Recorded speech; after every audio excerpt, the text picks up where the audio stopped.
Itt ülünk a Kincstér Tanulóklubban, ahol éppen villáminterjúkat készítünk a foglalkozásvezető tanárokkal, szakemberekkel. Első vendégem Vein Dóra, az angol szakkör vezetője. Mióta foglalkozol angol tanítással?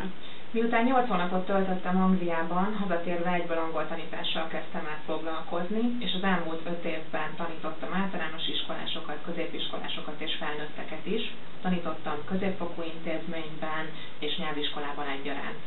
Mitől más az angol tanítás itt a Kincstérben, mint bármely más intézményben? Mi egészen máshogyan képzeljük el a tanítást itt a Kincstérben, mint más intézményekben. Teljesen más filozófiai háttérrel dolgozunk, és teljesen más módszerekkel próbáljuk felépíteni a tanítást.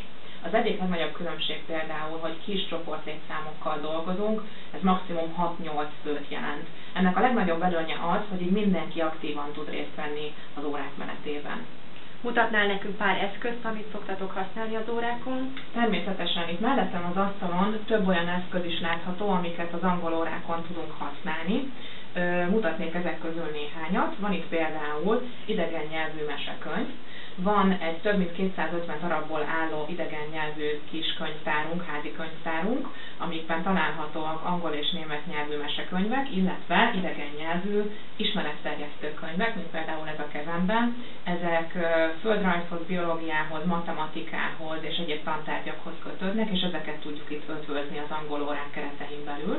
Ezen kívül vannak mindenféle társas játékaink, amikkel tudunk vagy memóriát fejleszteni, vagy asszociációs készségeket fejleszteni, úgyhogy ezeket is szívesen használjuk az angol órákon.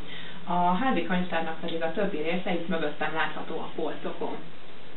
Ezen kívül van egy interaktív táblánk, amiket nagyon sokszor lehet használni az angol órákon. Ennek az interaktív rendszernek a segítségével tudunk nézni filmeket angolul, tudunk zenéket hallgatni angolul, tudunk szövegeket kivetíteni, kis videókat megnézni, és ezeket általában a gyerekek nagyon szokták élvezni, úgyhogy ezek nagyon hasznos eszközök nekünk. Milyen korosztálynak ajánlanád ezeket az angol szakköröket? Elsősorban 6 és 18 év közöttieknek ajánlom ezeket a szakköröket, mivel ez egy elég széles skála, természetesen a csoportok végleges beosztásánál figyelembe vesszük az életkori sajátosságokat is. Szeretettel várunk mindenkit!